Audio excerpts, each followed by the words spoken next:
Assalamualaikum warahmatullahi wabarakatuh. Perkenalkan, nama saya Farika Khairunisa, jurusan Manajemen Bisnis Syariah dengan NIM 19101145, mata kuliah Sejarah Islam.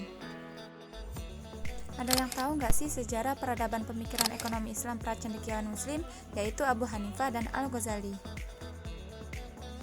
Yang pertama ada Abu Hanifah. Siapa sih yang nggak kenal dengan Abu Hanifah? Nah, Abu Hanifah ini sendiri lahir di Kufah pada tahun 80 Hijriah pada masa Khalifah Abdul Malik bin Marwan. Ia lahir dengan nama Nu'man bin Sabit bin Marzuban dari keturunan Persia.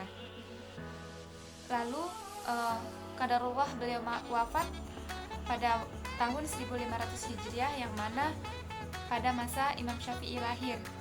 Abu Hanifah dikuburkan di pemakaman umum Kaisaran. Dan banyak sekali karya-karya Abu Hanifah. Abu Hanifah tidak meninggalkan satu karya pun kecuali artikel-artikel pendek yang ditulis dengan namanya. Misalnya Al-Fiqh Al-Akbar, Al-Alim, Wal Muta'alim, suratnya kepada Utsman Al-Bikti, dan artikelnya yang menggugah pandangan Qadariyah. Dan masih banyak sekali karya-karya Abu Hanifah. Lalu pemikiran ekonomi Islam Abu Hanifah itu apa aja sih? Nah, Abu Hanifah menyumbang beberapa konsep ekonomi, salah satunya adalah salam, yaitu suatu bentuk transaksi di mana antara pihak penjual dan pembeli sepakat bila barang dikirim setelah dibayar secara tunai pada waktu yang disepakati. Akad salam itu sendiri yaitu menjual barang yang akan dikirimkan kemudian, sedangkan pembayaran dilakukan secara tunai pada waktu akad disepakati. Lalu yang kedua ada Al-Ghazali. Siapa sih yang gak kenal dengan Al-Ghazali? Al-Ghazali itu nama lengkapnya adalah Abu Hamid Muhammad bin Muhammad Al-Tusi Al-Ghazali. Lahir di Tus, sebuah kota kecil di Khorasan, Iran pada tahun 450 Hijriah atau 1058 Masehi. Karena ayahnya penjual benang, ia diberi nama panggilan Ghazali yang dalam bahasa Arab berarti pembuat benang. Dari kecil, Imam Al-Ghazali hidup dalam dunia tasawuf. Beliau tumbuh dan berkembang dalam asuhan seorang sufi setelah ayahnya yang juga seorang sufi meninggal dunia. Sejak muda, Al-Ghazali sangat antusias terhadap ilmu pengetahuan, tidak hanya satu bidang ilmu, akan tetapi multidisiplin ilmu. Sehingga tidak mengherankan jika ia sangat ahli dalam bidang tasawuf. Dan masih banyak lagi bidang yang beliau ketahui kayak filsafat, logika, fikih, dan lain-lain.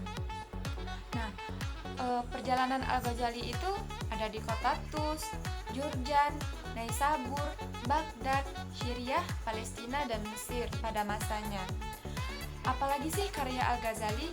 Nah, Al-Ghazali memiliki banyak sekali karya, memiliki 300 buah karya tulis yang dihasilkan seperti logika, filsafat, moral, tafsir, fikih, ilmu-ilmu Al-Quran, tasawuf, politik, administrasi, dan pelaku ekonomi. Namun yang ada hingga kini hanya 84 buah.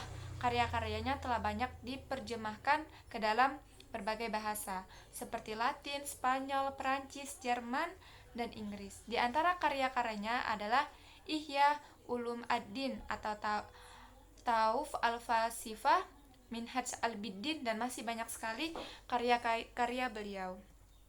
Lalu, apa sih yang disumbangkan pemikiran ekonomi Islam dari Al-Ghazali? Nah, pemikiran ekonomi Al-Ghazali didasarkan pada pendekatan tasawuf, karena pada masa itu orang-orang kaya, berkuasa, dan syarat prestis hingga sulit menerima pendekatan fikih dan filosofi. Corak pemikiran ekonominya dituangkan dalam kitab Ihya Ulum ad-Din dan masih banyak lagi.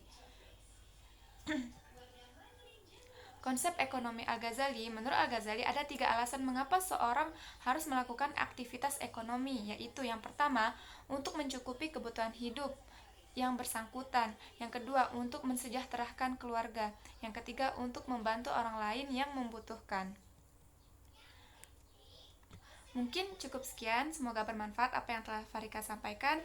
See you. Wassalamualaikum warahmatullahi wabarakatuh.